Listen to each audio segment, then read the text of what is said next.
ಎಲ್ಲರಿಗೂ ನಮಸ್ಕಾರ. ಎಸ್ಎಪಿ ಇಂಟರ್ವ್ಯೂಗಳಲ್ಲಿ ಒಂದು ಪ್ರಶ್ನೆ ಇದ್ದೇ ಇರುತ್ತೆ. ಎಸ್ಎಪಿ ಇಡಬ್ಲ್ಯೂಎಂ ಮತ್ತೆ ಡಬ್ಲ್ಯೂಎಂ ನಡುವೆ ಇರುವ ವ್ಯತ್ಯಾಸ ಏನು ಅಂತ.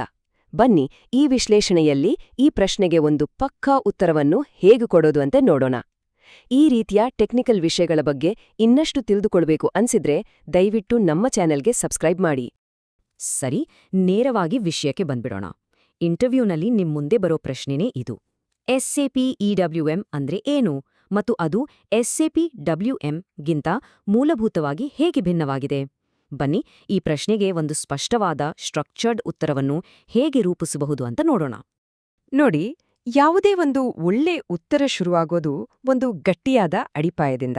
ಹಾಗಾಗಿ ಎಲ್ಲಕ್ಕಿಂತ ಮೊದಲು ಈ ಎರಡೂ ಸಿಸ್ಟಮ್ಗಳ ಅರ್ಥ ಏನು ಅಂತ ಸರಿಯಾಗಿ ತಿಳಿದುಕೊಳ್ಳೋಣ. ಮೊದಲಿಗೆ ಎಸ್ಎಪಿ ಡಬ್ಲ್ಯೂಎಂ ಅಂದ್ರೆ ವೇರ್ಹೌಸ್ ಮ್ಯಾನೇಜ್ಮೆಂಟ್. ಇದನ್ನ ವೇರ್ಹೌಸ್ ಮ್ಯಾನೇಜ್ಮೆಂಟ್ನ ಒಂದು ಬೇಸಿಕ್ ಬಿಲ್ಡಿಂಗ್ ಬ್ಲಾಕ್ ಅಂತ ಅನ್ಕೊಳ್ಬಹುದು. ಇದು ಎಸ್ಎಪಿ ಇಆರ್ಪಿ ಸಿಸ್ಟಮ್ ಒಳಗೇನೆ ಇರೋ ಒಂದು ಮಾಡ್ಯೂಲ್. ಇದರ ಮುಖ್ಯ ಕೆಲಸ ಅಂದ್ರೆ ವೇರ್ಹೌಸ್ ಲಾಜಿಸ್ಟಿಕ್ಸ್ ಮತ್ತು ಇನ್ವೆಂಟ್ರಿಯ ಬೇಸಿಕ್ ಕೆಲಸಗಳನ್ನ ನೋಡ್ಕೊಳ್ಳೋದು. ತುಂಬಾ ವರ್ಷಗಳಿಂದ ಇದೊಂದು ಸ್ಟ್ಯಾಂಡರ್ಡ್ ಸೊಲ್ಯೂಷನ್ ಆಗಿ ಬಳಕೆಯಲ್ಲಿದೆ. ಈಗ ಎಸ್ಎಪಿ ಇಡಬ್ಲ್ಯೂಎಂ ಕಡೆಗೆ ಬರೋಣ, ಅಂದ್ರೆ ಎಕ್ಸ್ಟೆಂಡೆಡ್ ವೇರ್ಹೌಸ್ ಮ್ಯಾನೇಜ್ಮೆಂಟ್. ಇದು ತುಂಬಾನೇ ಅಡ್ವಾನ್ಸ್ಡ್, ಪವರ್ಫುಲ್ ಮತ್ತು ಮುಖ್ಯವಾಗಿ ಡಿಸೆಂಟ್ರಲೈಸ್ಡ್ ಸಿಸ್ಟಮ್. ಅಂದ್ರೆ ಇದು ವೇರ್ಹೌಸ್ನ ಪ್ರತಿಯೊಂದು ಪ್ರಕ್ರಿಯೆ ಮೇಲೆ ತುಂಬಾನೇ ಸೂಕ್ಷ್ಮವಾದ ಕಂಟ್ರೋಲ್ ಕೊಡುತ್ತೆ.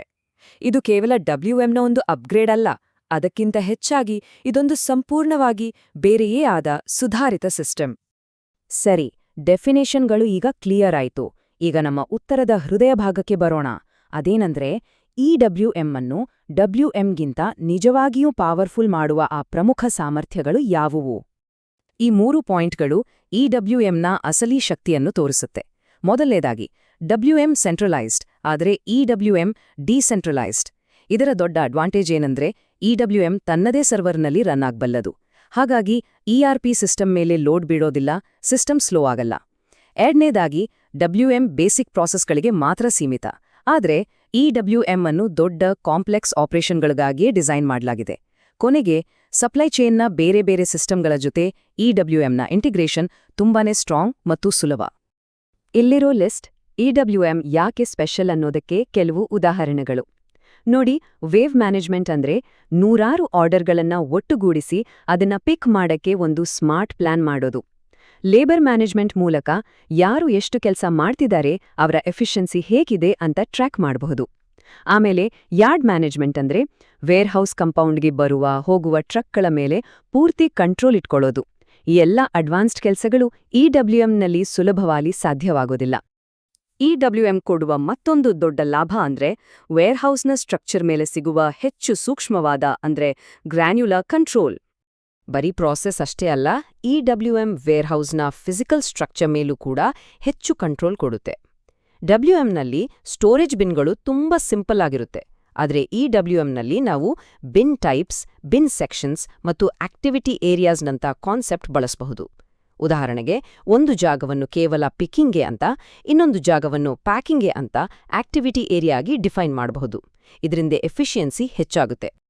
ಸರಿ, ಈ ಎಲ್ಲ ಟೆಕ್ನಿಕಲ್ ಫೀಚರ್ಗಳು ಬಿಸ್ನೆಸ್ಗೆ ಹೇಗೆ ಸಹಾಯ ಮಾಡುತ್ತೆ ಅಂತ ಅರ್ಥ ಮಾಡ್ಕೊಡಕ್ಕೆ ಬನ್ನಿ ಒಂದು ರಿಯಲ್ ಲೈಫ್ ಉದಾಹರಣೆ ನೋಡೋಣ. ಒಂದು ದೊಡ್ಡ 3PL ಕಂಪನಿಯನ್ನ ಕಲ್ಪಿಸ್ಕೊಳ್ಳಿ, ಅಂದ್ರೆ ಥರ್ಡ್ ಪಾರ್ಟಿ ಲಾಜಿಸ್ಟಿಕ್ಸ್ ಕಂಪನಿ. ಇವರು ಬೇರೆ ಬೇರೆ ಕ್ಲೈಂಟ್ಗಳಿಗೋಸ್ಕರ ಅವರ ಪ್ರಾಡಕ್ಟ್ಗಳನ್ನ ಸ್ಟೋರ್ ಮಾಡಿ ಡೆಲಿವರ್ ಮಾಡ್ತಾರೆ. ಇಂತಹ ಒಂದು ಕಾಂಪ್ಲೆಕ್ಸ್ ಆಪರೇಷನ್ಗೆ real time visibility, wave planning, labour tracking ಇವೆಲ್ಲ ತುಂಬಾನೇ ಮುಖ್ಯ. ಆದ್ರೆ ಅವರ ಹಳೆ ಡಬ್ಲ್ಯೂಎಂಎಸ್ ಸಿಸ್ಟಮ್ ಇವನ್ನೆಲ್ಲ ನಿಭಾಯಿಸೋಕೆ ಸಾಕಾಗ್ತಿರ್ಲಿಲ್ಲ. ಅವರ ಜರ್ನಿ ಹೀಗಿತ್ತು. ಅವರ ಚಾಲೆಂಜ್ ರಿಯಲ್ ಟೈಮ್ ಡೇಟಾ ಇಲ್ಲದೇ ಇರೋದು ಮತ್ತು ಅಡ್ವಾನ್ಸ್ಡ್ ಪ್ಲಾನಿಂಗ್ ಕೆಪಾಸಿಟಿ ಕೊರತೆ. ಅದಕ್ಕೆ ಅವರು ಕಂಡುಕೊಂಡ ಸೊಲ್ಯೂಷನ್ ಸ್ಟ್ಯಾಂಡರ್ಡ್ ಡಬ್ಲ್ಯೂಎಂ ಇಂದ ಎಸ್ಸಿಪಿ ಇಡಬ್ಲ್ಯೂಎಂಗೆ ಅಪ್ಗ್ರೇಡ್ ಆಗಿದ್ದು. ಇದರ ರಿಸಲ್ಟ್ ಏನಾಯ್ತು? ನಾವು ಆಗ್ಲೇ ಮಾತಾಡಿದ ವೇವ್ ಪ್ಲಾನಿಂಗ್ ಮತ್ತು ಲೇಬರ್ ಟ್ರ್ಯಾಕಿಂಗ್ನಂತಹ ಪವರ್ಫುಲ್ ಫೀಚರ್ಸ್ಗಳು ಅವರಿಗೆ ಸಿಕ್ಕಿದ್ವು. ಇದರಿಂದ ಅವರ ಎಫಿಷಿಯನ್ಸಿ ಜಾಸ್ತಿಯಾಗಿ ಅವರ ಬಿಸ್ನೆಸ್ಗೆ ನೇರವಾದ ಲಾಭವಾಯಿತು. ಓಕೆ, ನಾವು ಚರ್ಚೆ ಮಾಡಿದ ಈ ಎಲ್ಲ ಪಾಯಿಂಟ್ಗಳನ್ನ ಒಟ್ಟು ಸೇರಿಸಿ ಇಂಟರ್ವ್ಯೂನಲ್ಲಿ ಗೆಲ್ಲುವಂಥ ಒಂದು ಅಂತಿಮ ಉತ್ತರವನ್ನ ಹೇಗೆ ಕೊಡಬಹುದು ಅಂತ ಈಗ ನೋಡೋಣ. ನಿಮ್ಮ ಉತ್ತರವನ್ನು ಹೀಗೆ ಪರ್ಫೆಕ್ಟ್ ಆಗಿ ಕಟ್ಟಬಹುದು. ಮೊದಲು, ಇಡಬ್ಲ್ಯೂಎಂ ಅನ್ನೋದು ಒಂದು ಅಡ್ವಾನ್ಸ್ಡ್ ಡಿಸೆಂಟ್ರಲೈಸ್ಡ್ ಸಿಸ್ಟಮ್ ಅಂತ ಡಿಫೈನ್ ಮಾಡಿ. ನಂತರ wave management labour management, yard ಮ್ಯಾನೇಜ್ಮೆಂಟ್ನಂತಹ ಪ್ರಮುಖ ಫಂಕ್ಷನಲ್ ಅಪ್ಗ್ರೇಡ್ಗಳನ್ನು ಹೈಲೈಟ್ ಮಾಡಿ. ಅದರ ಬೆಟರ್ ಇಂಟಿಗ್ರೇಷನ್ ಮತ್ತು ಗ್ರ್ಯಾನ್ಯುಲರ್ ಬಿನ್ ಕಂಟ್ರೋಲ್ ಬಗ್ಗೆ ಖಂಡಿತ ಉಲ್ಲೇಖಿಸಿ.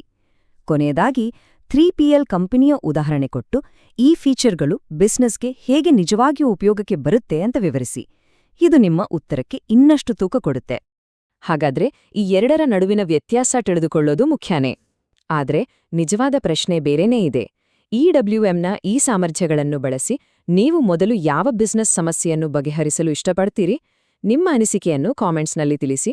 ಈ ವಿವರಣೆ ಇಷ್ಟವಾಗಿದ್ರೆ ದಯವಿಟ್ಟು ಸಬ್ಸ್ಕ್ರೈಬ್ ಮಾಡಿ.